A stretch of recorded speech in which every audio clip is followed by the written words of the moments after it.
नमस्कार दोस्तों, स्वागत है आप सभी का निष्काम एजुकेशन पर। अभी हम पढ़ रहे हैं छत्तीसगढ़ का इतिहास, जिस पर हम टोटल 50 MCQs कर चुके हैं। आज हम आगे बढ़ते हैं, 50 से आगे MCQ देखेंगे। तो चलिए शुरू करते हैं। यहाँ पास देखते हैं अगला क्वेश्चन यहाँ पास क्या है। क्वेश्चन दिया गया है, सरबपुरी वंश की सबसे बड़ी प्रशासनिक इकाई थी। ऑप्शन है राष्ट्र, राज्य, भोग या भुक्ति। तो देखिए, सरबपुरी वंश हमने पिछले वीडियो में समाप्त किया था। इसमें 2 क्वेश्चन बच गए थे। ये 51 और 52 नंबर के जो क्वेश्चन हैं इनको देखते हैं। तो यहाँ पास ऑप्शन है राष्ट्र, राज्य, भोग, भुक्ति। यहाँ पास इसका करेक्ट आंसर हो जाएगा राज्य। सरबपुरी वंश की सबसे बड़ी इकाई कौन सी थी? राज्य। ऑप्शन बी करेक्ट हो जाएगा। इससे छोटा था संभाग, संभाग को हम राष्ट्र कहते थे। संभाग को क्या कहते थे? राष्ट्र कहते थे। और ये राज्य से छोटी इकाई थी। राष्ट्र के बाद फिर भोग, फिर भुक्ति और लास्ट में ग्राम आता था। सबसे छोटी इकाई कौन सी थी? ग्राम थी। इसके बाद अगला क्वेश्चन देखते हैं। अगला क्वेश्चन है, सरबपुरी ताम्रपत्रों में किसका अंकन नहीं मिलता है? ऑप्शन है जारी करने की तिथि एवं वर्ष। तो जारी करने की तिथि और वर्ष दोनों का अंकन मिलता है सरबपुरी ताम्रपत्रों में। जारी करने के स्थान का भी उल्लेख मिलता है, लेखक के नाम का भी उल्लेख मिलता है। नहीं मिलता है तो वो चित्र है। सरबपुरी ताम्रपत्रों में चित्रों का अंकन नहीं किया गया है। इसके बाद अगला क्वेश्चन देखते हैं। अगला क्वेश्चन है, ताला गाँव में रुद्र शिव की अष्टमुखी प्रतिमा का निर्माण किस राजवंश के द्वारा किया गया? ऑप्शन है गुप्त राजवंश, राजर्षि तुल्य, सरबपुरी या फिर पांडु वंश। करेक्ट आंसर हो जाएगा इसका सरबपुरी वंश। सरबपुरी वंश के द्वारा यह रुद्र शिव की अष्टमुखी प्रतिमा का निर्माण कराया गया है। इसके बाद अगला क्वेश्चन देखते हैं, छत्तीसगढ़ में शैल वंश के संस्थापक कौन थे? शैल वंश, शैल वंश के संस्थापक सबसे पहले जानिए ये तीनों क्या हैं। शैल वंश के प्रमुख शासक हैं और श्रीवर्धन इसके संस्थापक हैं। ऑप्शन ए करेक्ट हो जाएगा। श्रीवर्धन इसके संस्थापक हैं। शैल वंश कहाँ शासन कर रहा था? तो दुर्ग क्षेत्र में शासन कर रहा था 7वीं-8वीं शताब्दी के मध्य। 7वीं-8वीं शताब्दी के समय इन्होंने शासन किया दुर्ग क्षेत्र में। और इस वंश का उत्तराधिकारी न होने के कारण पतन हो गया। उत्तराधिकारी न होने के कारण इसका पतन हो गया। इसके बाद नेक्स्ट क्वेश्चन देखते हैं। इसमें उदयन के द्वारा पांडु वंश की स्थापना का उल्लेख कहाँ मिलता है? ऑप्शन है अड़भार ताम्रपत्र, कालिंजर या फिर भंदक शिलालेख या फिर खरौद शिलालेख। करेक्ट आंसर यहाँ पास हो जाएगा कालिंजर शिलालेख में इसका उल्लेख मिलता है। अड़भार ताम्रपत्र नन्नराज द्वितीय के द्वारा जारी किया गया था, नन्नराज द्वितीय के द्वारा। और कालिंजर शिलालेख में, कालिंजर अभिलेख में उल्लेख मिलता है कि उदयन ने पांडु वंश की स्थापना की। इसके बाद भंदक शिलालेख, भंदक शिलालेख किसने जारी किया? तो इंद्रबल, इंद्रबल उदयन का पुत्र था। इंद्रबल के पुत्र भवदेव रणकेसरी, ठीक है। इंद्रबल का जो चौथा पुत्र था भवदेव रणकेसरी, इसने जारी किया था भंदक शिलालेख। इसके बाद खरौद शिलालेख, तो इंद्रबल के तीसरे पुत्र, इंद्रबल के तीसरे पुत्र कौन था? ईशान देव। इंद्रबल का तीसरा पुत्र था ईशान देव, जिसने खरौद में लक्ष्मणेश्वर मंदिर का निर्माण कराया। खरौद में किसका निर्माण कराया? लक्ष्मणेश्वर मंदिर का निर्माण कराया और वहीं शिलालेख स्थापित किया। इसके बाद अगला क्वेश्चन देखते हैं। अगला क्वेश्चन है, खरौद शहर की स्थापना किस पांडुवंशी शासक द्वारा की गई?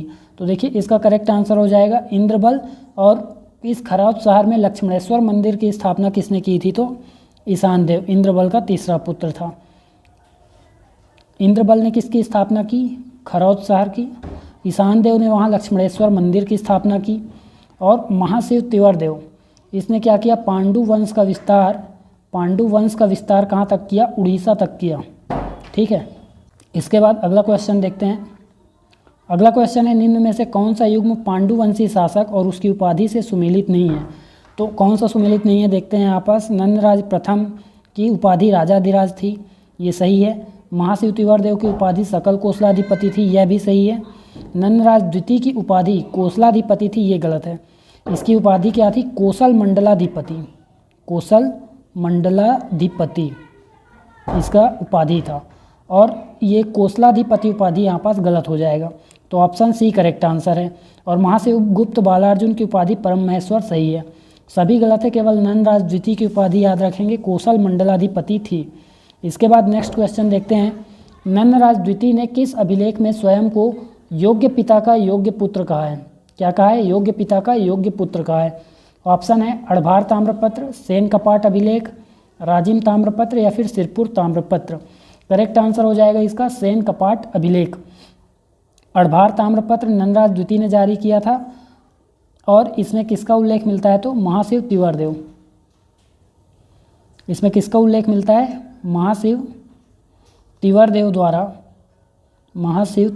द्वारा उड़ीसा राज्य तक विस्तार का उल्लेख मिलता है अड़भार ताम्रपत्र में। और राजिम ताम्रपत्र में किसका उल्लेख मिलता है तो महाशिव तिवारदेव द्वारा बालोद बोंडा इन सबको जीतने का उल्लेख मिलता है। बालोद और बोंडा को जीतने का उल्लेख मिलता है। और यही उल्लेख किस में मिलता है तो रायगढ़ ताम्रपत्र में भी मिलता है। जो राजिम ताम्रपत्र में उल्लेख है बालोद और बोंडा को जीतने का वह राजिम ताम्रपत्र में भी मिलता है। और सिरपुर ताम्रपत्र में महाशिवगुप्त बालार्जुन का उल्लेख है। ठीक है, सिरपुर से महाशिवगुप्त बालार्जुन के 27 ताम्रपत्र प्राप्त हुए हैं जो पांडु वंश में सर्वाधिक ताम्रपत्र हैं। इसके बाद नेक्स्ट क्वेश्चन देखते हैं। अगला क्वेश्चन है पांडुवंशी शासक हर्षगुप्त की पत्नी वसाटा देवी किस वंश की राजकुमारी थी। ऑप्शन है गुप्त, सरबपुरी, नल या फिर मौखरी। तो इसका करेक्ट आंसर हो जाएगा मौखरी वंश। ये क्या थी इनकी पत्नी वसाटा देवी मौखरी वंश के शासक सूर्यवर्मा की पुत्री थी। कन्नौज के शासक थे सूर्यवर्मा मौखरी वंश के, तो इनकी पुत्री थी। इसके बाद नेक्स्ट क्वेश्चन देखते हैं महाशिवगुप्त बालार्जुन किस धर्म के मतावलंबी थे। ऑप्शन है वैष्णव, शैव, बौद्ध या फिर इनमें से कोई नहीं। करेक्ट आंसर हो जाएगा शैव मत के मानने वाले थे। ऑप्शन बी करेक्ट हो जाएगा। इसके बाद नेक्स्ट क्वेश्चन देखते हैं महाशिवगुप्त बालार्जुन के राज्याश्रय कवि का नाम क्या था। ऑप्शन है ईशान देव, भवान देव, शिवनंदी या फिर इनमें से कोई नहीं। देखिए महाशिवगुप्त बालार्जुन के पुत्र का नाम था शिवनंदी और भवान देव यहाँ पास नहीं है बल्कि ईशान देव करेक्ट हो जाएगा। ऑप्शन ए ईशान देव इनके राजाश्रय कवि का नाम था। इसके बाद अगला क्वेश्चन देखिए पांडु वंश द्वारा लक्ष्मणेश्वर मंदिर किस देवता को समर्पित है। ऑप्शन है विष्णु, महादेव, लक्ष्मण या फिर राम। तो देखिए लक्ष्मणेश्वर मंदिर शिव को समर्पित मंदिर है। ऑप्शन बी करेक्ट हो जाएगा महादेव। इसके बाद नेक्स्ट क्वेश्चन देखते हैं सिरपुर के लक्ष्मण मंदिर के संबंध में कौन सा कथन सही नहीं है पूछा गया है। ऑप्शन है नागर शैली में निर्मित भगवान विष्णु का एक मंदिर है, यह कथन बिल्कुल यहाँ पास सही है। लाल ईंटों से निर्मित मंदिर है, यह भी कथन सही है। रविंद्रनाथ टैगोर ने इस मंदिर को समय के गाल पर चमकने वाला अद्भुत रत्न कहा है, तो यह कथन भी सही है। इसके बाद लास्ट में दिया गर्भगृह में लक्ष्मण की मूर्ति स्थापित है। तो देखिए लक्ष्मण मंदिर भगवान विष्णु को समर्पित मंदिर है और यहाँ लक्ष्मण की मूर्ति स्थापित नहीं है बल्कि यहाँ स्थापित है शेषनाग की मूर्ति। किसकी मूर्ति स्थापित है? शेषनाग की मूर्ति स्थापित है, इसलिए इसको लक्ष्मण मंदिर नाम दिया गया है। क्योंकि यहाँ पास त्रेता युग में लक्ष्मण किसके अवतार थे तो शेषनाग के अवतार थे, इसलिए इसे लक्ष्मण मंदिर नाम दिया गया है। इसके बाद नेक्स्ट क्वेश्चन देखते हैं मैकल के सोमवंश के किस शासक ने महाराज की उपाधि धारण की थी। ऑप्शन है नागबल, जयबल, वत्सबल या फिर सूरबल। करेक्ट आंसर हो जाएगा यहाँ पास नागबल ने महाराज की उपाधि धारण की थी। इसमें प्रमुख शासक हैं जयबल पहला है, उसके बाद वत्सबल, फिर नागबल, फिर चौथा आ जाएगा आपका भरतबल, इसके बाद पांचवा सूरबल। तो ये पांचों शासक प्रमुख है किसमें? मैकल के सोमवंश में। इसके बाद अगला क्वेश्चन देखते हैं। इसमें अगला क्वेश्चन है किस राजवंश ने त्रिकलिंगाधिपति की उपाधि धारण की थी। ऑप्शन है पांडुवंश, सोमवंश, मैकल के पांडुवंश या फिर बाणवंश। इसका करेक्ट आंसर हो जाएगा ऑप्शन बी सोमवंश। और जब भी केवल सोमवंश लिखा हो, जब भी केवल सोमवंश लिखा है इसका मतलब हुआ कौन से सोमवंश की बात कर रहा है? कलिंग के सोमवंश की बात की जा रही है वहाँ पास। तो कलिंग के सोमवंश ने त्रिकलिंगाधिपति की उपाधि धारण की थी। त्रिकलिंगाधिपति किसे बोला जाता था? जिसका कोसल, कलिंग और उत्कल, कोसल, कलिंग और उत्कल के तीनों में से कुछ क्षेत्रों पर अधिकार हो उसे बोलते थे त्रिकलिंगाधिपति। अगला क्वेश्चन देखते हैं किस सोमवंशी शासक को पराजित करके त्रिपुरी के कलचुरी शासक मुग्धतुंग ने पाली क्षेत्र छीन लिया था। ऑप्शन है शिवगुप्त, महाभवगुप्त प्रथम जन्मेजय, महाशिवगुप्त प्रथम ययाति, महाशिवगुप्त द्वितीय धर्मरथ। तो इसका करेक्ट आंसर हो जाएगा ऑप्शन ए शिवगुप्त। शिवगुप्त को पराजित करके पाली क्षेत्र इसने छीन लिया था। और यहाँ जो महाभवगुप्त प्रथम जन्मेजय दिया है इसने इसी क्षेत्र को क्या किया? कलचुरियों को हराया। कलचुरियों को हराकर पुनः प्राप्त कर लिया, पुनः उन क्षेत्रों को जीत लिया। इसके बाद नेक्स्ट क्वेश्चन देखते हैं, किस सोमवंशी शासक को द्वितीय परशुराम की संज्ञा दी जाती है? ऑप्शन है महाशिवगुप्त प्रथम, महाभवगुप्त द्वितीय, महाशिवगुप्त द्वितीय। तो ययाति, भीमरथ या फिर धर्मरथ? इसका करेक्ट आंसर हो जाएगा धर्मरथ, महाशिवगुप्त द्वितीय धर्मरथ। इन्हें ब्रह्मेश्वर मंदिर शिलालेख में द्वितीय परशुराम की संज्ञा दी गई है। इसका साम्राज्य बंगाल से आंध्र प्रदेश तक था, बंगाल से आंध्र तक था इनका साम्राज्य। और इनकी राजमुद्रा का क्या थी? इनकी मुद्रा पर कमल पर बैठी लक्ष्मी का अंकन था, कमल पर बैठी लक्ष्मी का अंकन था। इसके बाद नेक्स्ट क्वेश्चन देखते हैं। नेक्स्ट क्वेश्चन है, कांकेर सोमवंश के संस्थापक शासक हैं? ऑप्शन है सिंहराज, व्याघ्रराज, वोपदेव या फिर कर्णराज। तो सिंहराज यहाँ पास करेक्ट आंसर हो जाएगा ऑप्शन ए। इसके अलावा कर्णराज के बारे में जानिए कि इन्होंने सिहावा ताम्रपत्र में इसका उल्लेख मिलता है। किस में मिलता है? सिहावा ताम्रपत्र में इसका उल्लेख है। और इसके अलावा देवभोग क्षेत्र में इन्होंने क्या किया? देवभोग क्षेत्र में 5 मंदिरों का निर्माण कराया था। इसके बाद नेक्स्ट क्वेश्चन देखते हैं, निम्न में से कौन सा स्थापत्य अपने निर्माणकर्ता शासक से सही सुमेलित नहीं है? ऑप्शन है राजीव लोचन मंदिर, विलास तुंग, बिल्कुल सही है। राजीव लोचन मंदिर का निर्माण किसने कराया? विलास तुंग ने कराया। खरौद के लक्ष्मणेश्वर मंदिर का निर्माण बालार्जुन ने नहीं कराया था, बल्कि सिरपुर के लक्ष्मण मंदिर का निर्माण किसने कराया? महाशिवगुप्त बालार्जुन ने। जबकि खरौद के लक्ष्मणेश्वर मंदिर का निर्माण हमने देखा अभी पांडुवंश शासक इंद्रबल के तीसरे पुत्र ईशान देव ने कराया। किसने कराया? ईशान देव ने इसका निर्माण कराया। इसके बाद कर्णेश्वर महादेव मंदिर, कर्णराज कांकेर सोमवंशी शासक। और दंतेश्वरी माता मंदिर का निर्माण अन्नम देव काकतीय वंश के शासक ने कराया। इसके बाद नेक्स्ट क्वेश्चन है, कवर्धा के फड़ी नागवंश के संस्थापक हैं? ऑप्शन है रामचंद्र देव, गोपाल देव, अहिराज देव या फिर मोनिंग देव। तो करेक्ट आंसर यहाँ पास हो जाएगा अहिराज, ऑप्शन सी करेक्ट है, कवर्धा फड़ी नागवंश के संस्थापक। जबकि मोनिंग देव जो है अंतिम शासक हैं। मोनिंग देव क्या हैं? अंतिम शासक हैं। और गोपाल देव ने भोरम देव मंदिर का निर्माण कराया 1089 में। कहाँ कराया? तो छपरी ग्राम के निकट चौरा ग्राम में। इसके बाद नेक्स्ट क्वेश्चन देखते हैं, गोपाल देव ने भोरम देव मंदिर का निर्माण कराया, उसके सहयोगी थे? ये क्वेश्चन आया हुआ है एग्जाम में। ऑप्शन है रामदेव राय, कृष्णदेव राय, लक्ष्मण देव राय या फिर देवपाल। करेक्ट आंसर हो जाएगा ऑप्शन सी, लक्ष्मण देव राय इनके सहयोगी थे। इस भोरम देव मंदिर के गर्भगृह में शिवलिंग स्थापित है। इसके बाद नेक्स्ट क्वेश्चन देखते हैं। नेक्स्ट क्वेश्चन है, कवर्धा के मड़वा महल के संबंध में कौन सा कथन सही नहीं है? ऑप्शन है यहाँ से प्राप्त शिलालेख में फड़ी नागवंशी शासकों की वंशावली दी गई है। तो सही है ये कथन, ठीक है, ये कथन बिल्कुल सही है। 24 शासकों का उल्लेख मिलता है इसमें। इसका निर्माण गोपाल देव ने कराया था, ये भी सही है, गोपाल देव ने कराया था। इसके गर्भगृह में शिवलिंग स्थापित है, ये भी सही है, ठीक है, ये भी यहाँ पास सही है। यह 12 स्तंभों पर टिका हुआ है, यह कथन यहाँ पास गलत हो जाएगा, ऑप्शन डी करेक्ट आंसर है। यह कितने स्तंभों पर टिका हुआ है? 16 स्तंभों पर टिका हुआ है। इसके बाद नेक्स्ट क्वेश्चन है, निम्न में से सत्य कथन की पहचान कीजिए। ऑप्शन है भोरम देव मंदिर का निर्माण 11वीं शताब्दी में हुआ, तो बिल्कुल सही है, अभी हमने देखा 1089, तो ये 11वीं शताब्दी है। छेरकी महल का निर्माण अंबिका देवी ने कराया, तो यही कथन आपका आंसर हो जाएगा। भोरम देव मंदिर का निर्माण कब हुआ? 11वीं शताब्दी में हुआ, ये सत्य कथन है यहाँ पास। इसके अलावा छेरकी महल का निर्माण अंबिका देवी ने नहीं कराया, बल्कि रामचंद्र देव ने कराया था। और मड़वा महल का निर्माण अंबिका देवी ने कराया था। मड़वा महल का निर्माण किसने कराया? अंबिका देवी ने 1349 में कराया था।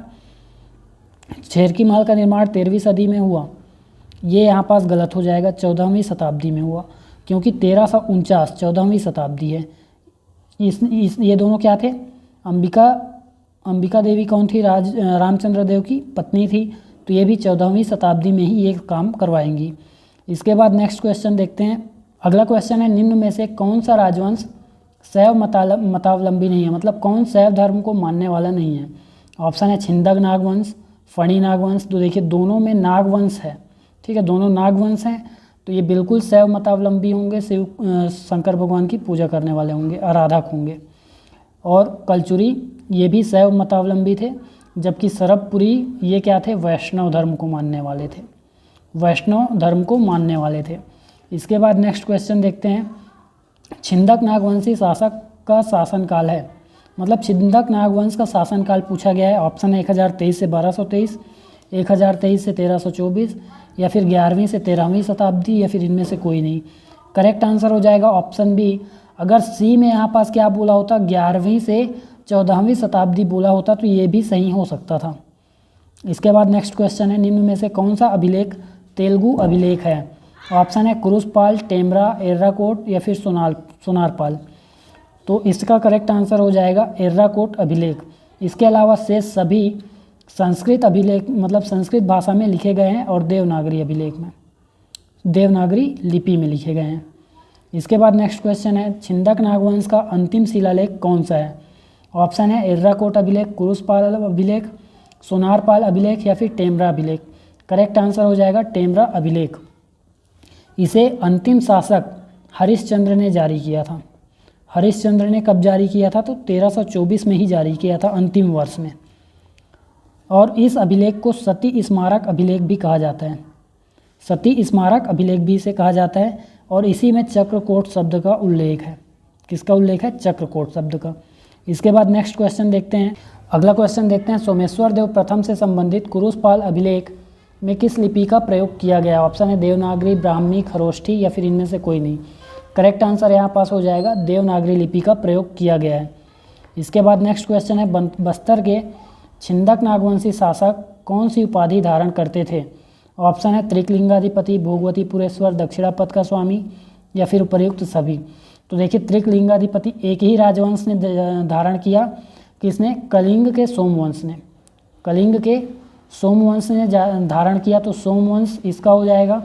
दक्षिणापथ का स्वामी भी इसने धारण नहीं किया था, सातवाहन वंश ने धारण किया था। भोगवतीपुरेश्वर इसका करेक्ट आंसर हो जाएगा। ठीक है, ऑप्शन बी करेक्ट है, भोगवतीपुरेश्वर। इसके बाद नेक्स्ट क्वेश्चन देखते हैं, किस छिंदक नागवंशी शासक ने राजधानी बारसूर से दंतेवाड़ा स्थानांतरित किया। तो इसका करेक्ट आंसर हो जाएगा कन्हर देव द्वितीय। इसके बाद नेक्स्ट क्वेश्चन देखते हैं, निम्न में से कौन सा काकतीय शासक अपनी राजधानी से सुमेलित नहीं है। ऑप्शन है मंदोता, अन्नमदेव सुमेलित है, मंदोता में राजधानी स्थापित किया था अन्नमदेव ने। बस्तर, पुरुषोत्तम देव, यह भी सही है, इन्होंने मंदोता से क्या किया, बस्तर में ले आया राजधानी को। और जगदलपुर, राजपाल देव, ये यहाँ पास गलत हो जाएगा। जगदलपुर किसने स्थानांतरित किया, तो बस्तर से जगदलपुर किसने लाया, दलपत देव ने, दलपत देव ने बस्तर से जगदलपुर ले आया राजधानी को। राजपाल देव यहाँ पास गलत हो जाएगा।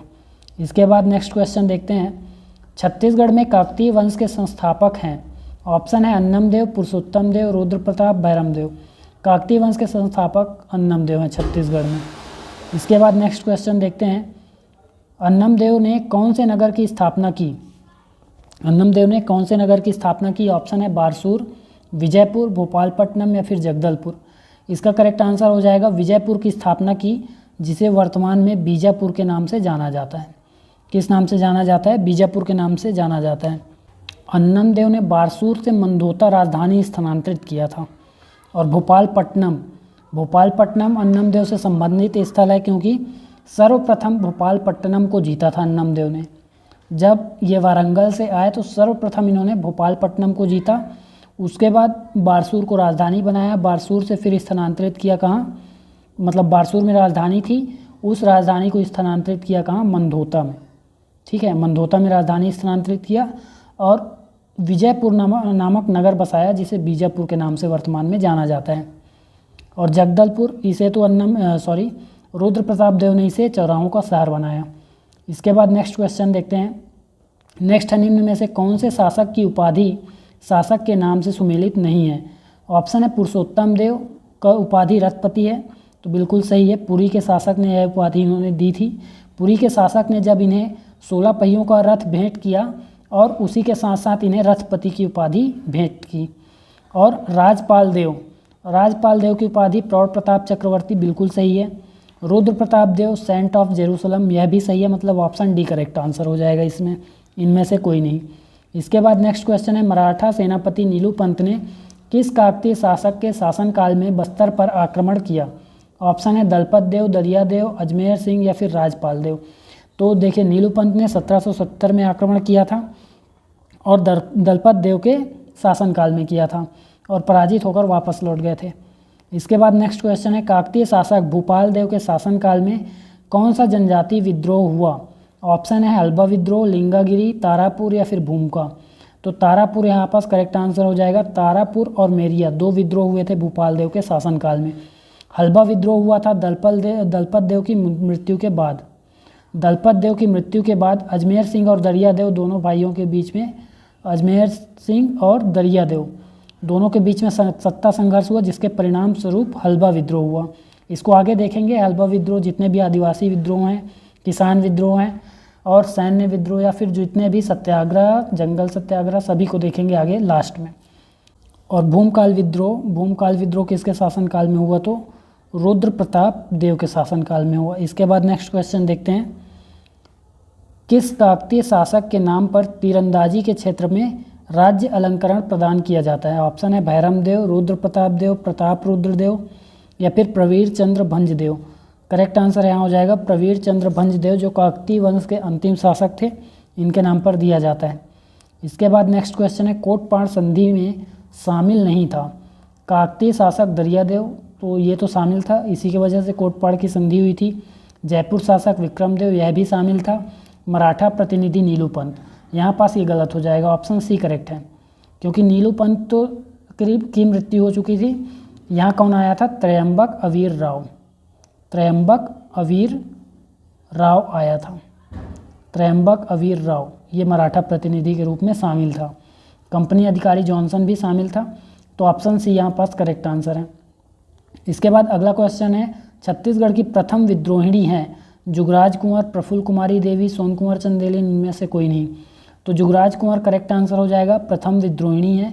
और प्रफुल्ल कुमारी देवी ये प्रथम महिला शासिका हैं छत्तीसगढ़ की। अगला क्वेश्चन है, स्त्री क्रय विक्रय संबंधित घैटी पौनी प्रथा किसके शासनकाल में प्रचलित थी? ऑप्शन है भूपाल देव, भैरम देव, पुरुषोत्तम देव या फिर रुद्र प्रताप देव।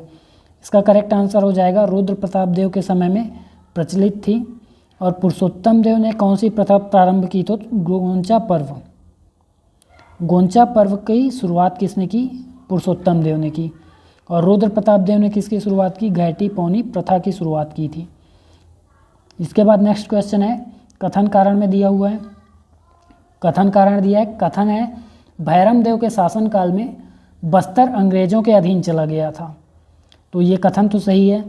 कारण है रघुजी तृतीय की निसंतान मृत्यु से नागपुर ब्रिटिश साम्राज्य के संरक्षण में चला गया। तो क्या ये कारण सही है? तो बिल्कुल सही है। यहाँ पास देखिए, भैरम देव उस समय काकतीय वंश के शासक थे जो कि मराठा के अधीन थे। तो मराठों का जो मुख्य था, मतलब मराठा शासक रघुजी प्रथम, पूरा मराठा शासन जिनके अधीन था, रघुजी तृतीय इनके अधीन था पूरा मराठा शासन। जब इनकी निसंतान मृत्यु हो गई तो डलहौजी की हड़प नीति के तहत पूरा मराठा साम्राज्य, मराठों के अधीन जितना क्षेत्र था वो सभी क्या हो गए? ब्रिटिश के अधीन चले गए। इसलिए भैरम देव के शासनकाल में बस्तर अंग्रेजों के अधीन चला गया। मतलब कथन की स्पष्टीकरण कर रहा है यहाँ पास कारण। तो ऑप्शन ए करेक्ट हो जाएगा। ए और आर दोनों सही हैं और आर ए की स्पष्ट व्याख्या करता है। इसके बाद नेक्स्ट क्वेश्चन देखते हैं।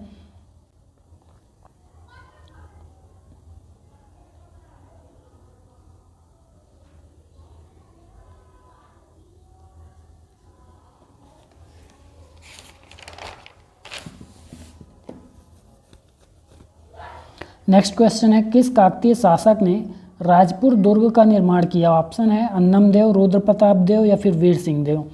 इसका करेक्ट आंसर हो जाएगा वीर सिंह देव। इन्होंने राजपुर के दुर्ग की स्थापना की थी या निर्माण किया था। अन्नम देव ने किसका निर्माण कराया? तो दंतेश्वरी माता मंदिर का निर्माण कराया, तराला ग्राम में दंतेश्वरी माता मंदिर दंतेवाड़ा में। और रुद्र प्रताप देव ने पुस्तकालयों का निर्माण कराया और जगदलपुर को चौराहों के शहर के रूप में विकसित किया। इसके बाद नेक्स्ट क्वेश्चन देखते हैं। अगला क्वेश्चन देखते हैं, निम्न में से कौन सा नगर उसके संस्थापक शासक से सही सुमेलित नहीं है? ऑप्शन है जांजगीर, जाजल्य देव प्रथम। तो इस जांजगीर का निर्माण जांजगीर नगर को किसने बसाया? जाजल्य देव प्रथम ने, ये सही है। राजपुर रामचंद्र देव ने बसाया क्या? तो ये गलत हो जाएगा, क्योंकि रामचंद्र देव ने राजपुर शहर नहीं बल्कि रायपुर शहर बसाया। ठीक है, रायपुर शहर बसाया और किसके नाम पर? अपने पुत्र ब्रह्मदेव राय के नाम पर बसाया 1409 में। इसके बाद जो राजपुर शहर है, राजपुर दुर्ग की स्थापना किसने की? तो कलचुरी शासक राज सिंह ने की थी। इसके बाद खरौद का इंद्रबल सही है, सिरपुर का प्रवर राज यह भी सही है। इसके बाद नेक्स्ट क्वेश्चन देखते हैं, कलचुरी वंश के आदि पुरुष कौन है? ऑप्शन है कृष्णराज, शंकरगढ़ द्वितीय, वामराज देव या फिर कलिंगराज। करेक्ट आंसर हो जाएगा इसका कृष्णराज। कलचुरी वंश के आदि पुरुष हैं, आदि पुरुष या फिर इनको मूल पुरुष बोला जा सकता है कलचुरी वंश का। पूरे कलचुरी वंश का मूल पुरुष कौन है? कृष्णराज। इसके बाद शंकरगढ़ द्वितीय, इन्होंने क्या किया? छत्तीसगढ़ के पाली क्षेत्र को जीता था, ठीक है, बाणवंशी शासकों से। और वामराज देव ये त्रिपुरी में, इन्होंने क्या किया? त्रिपुरी में कलचुरी वंश की स्थापना की थी और कलिंगराज ने छत्तीसगढ़ में किया था। कलिंगराज ने कहाँ किया? छत्तीसगढ़ में स्थापना किया कलचुरी वंश का 1000 ईस्वी में। इसके बाद नेक्स्ट क्वेश्चन देखते हैं, कौन सा सही सुमेलित नहीं है? ऑप्शन है रायपुर शहर की स्थापना रामचंद्र देव के नाम पर। अभी मैंने बताया रामचंद्र देव के नाम पर नहीं है, बल्कि रामचंद्र देव ने स्थापना किया और किसके नाम पर किया? अपने पुत्र ब्रह्मदेव राय के नाम पर। ब्रह्मदेव राय के नाम पर इसकी स्थापना की। और दूधाधारी मठ की स्थापना ब्रह्मदेव राय ने की, ये सही है। खल्लारी माता मंदिर या खल्लारी देवी मंदिर की स्थापना देवपाल मोची ने की, यह भी सही है। तखतपुर शहर की स्थापना तखत सिंह ने की, यह भी कथन सही है। तो ऑप्शन ए करेक्ट आंसर हो जाएगा, ये सुमेलित नहीं है। इसके बाद नेक्स्ट क्वेश्चन है, कलचुरियों ने किस संवत का प्रयोग किया? ऑप्शन है गुप्त संवत, त्रैकुटक संवत, शक संवत या फिर इनमें से कोई नहीं। तो इन्होंने त्रैकुटक संवत का प्रयोग किया, जो 248 से प्रारंभ हुआ और अगले 1000 वर्षों तक चला था। इसके बाद नेक्स्ट क्वेश्चन है, कलचुरियों की आरंभिक राजधानी थी तो माड़, रतनपुर, छुरी कोसगई या फिर रायपुर। करेक्ट आंसर हो जाएगा यहाँ पास तो माड़। यहाँ किसने स्थापित किया? तो कलिंगराज ने स्थापित किया था यहाँ राजधानी। रतनपुर में रत्नदेव ने स्थापित किया। छुरी कोसगई में बहारेंद्र शाह ने राजधानी स्थापित किया। इसके बाद नेक्स्ट क्वेश्चन देखते हैं, और रायपुर में रायपुर शाखा के कलचुरियों ने राजधानी स्थापित की। इसके बाद नेक्स्ट क्वेश्चन देखते हैं, निम्न में से कौन सा सुमेलित नहीं है? ऑप्शन है महिषासुर मर्दिनी मंदिर, कलिंगराज सही है। कलिंगराज ने चैतुरगढ़ किले में इसकी स्थापना की थी। चैतुरगढ़ में महिषासुर मर्दिनी माता मंदिर का निर्माण कराया था। इसके बाद लाफागढ़ किला पृथ्वीदेव प्रथम, यह भी सही है। नकटा मंदिर जाजल्य देव प्रथम, यह भी सही हो जाएगा। और रेवंत मंदिर का रत्नदेव द्वितीय ने कराया, तो यह भी सही हो जाएगा। तो यहाँ पास देखिए, अगर यहाँ जाजल्य देव द्वितीय होना था तो ऑप्शन सी आंसर हो जाता, लेकिन यहाँ पास जाजल्य देव प्रथम आ गया है गलती से, तो इसमें अभी कोई आंसर नहीं लेंगे। इसमें आपको नहीं पूछा गया है तो इसमें कोई आंसर नहीं है। यहाँ पास नकटा मंदिर का निर्माण किसने कराया? जाजल्य देव प्रथम। रेवंत मंदिर रत्नदेव द्वितीय, महिषासुर मर्दिनी मंदिर कलिंगराज और लाफागढ़ किला पृथ्वीदेव। तो सारे यहाँ पास सही सुमेलित हैं। इसके बाद नेक्स्ट क्वेश्चन है, कलचुरी राजवंश किस शासक ने त्रिकलिंगाधिपति की उपाधि धारण की? ऑप्शन है रत्नदेव, पृथ्वीदेव प्रथम, जाजल्य देव प्रथम या फिर रत्नदेव द्वितीय। तो एक तो सोमवंश ने धारण किया था त्रिकलिंगाधिपति की उपाधि, और उसके बाद कलचुरी शासक रत्नदेव द्वितीय ने यह उपाधि धारण की। ऑप्शन डी करेक्ट आंसर हो जाएगा।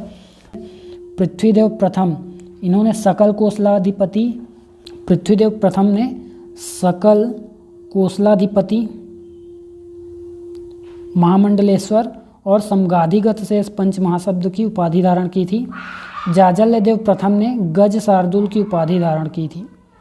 गज शार्दुल की उपाधि धारण किसने की? जाजल्य देव प्रथम ने। तो और यहाँ पास पूछा गया त्रिकलिंगाधिपति, तो रत्नदेव द्वितीय ने धारण की थी। इसके अलावा जाजल्य देव द्वितीय का याद रखिए, इन्होंने किसकी उपाधि धारण की थी? तुम्माड़ाधिपति की। तुम्माड़ाधिपति इसकी उपाधि किसने धारण की? तो जाजल्य देव प्रथम। इसके बाद अगला क्वेश्चन है, लास्ट क्वेश्चन आज का, इसके बाद नेक्स्ट कल देखेंगे। लास्ट क्वेश्चन है, तुम्बाड़ में शासन करने वाला अंतिम कलचुरी शासक। ऑप्शन है कमलराज, रत्नदेव, रघुनाथ सिंह, इनमें से कोई नहीं। तो देखिए कलिंगराज, कमलराज और रत्नदेव, ये शुरू के 3 शासक हैं स्टार्टिंग के।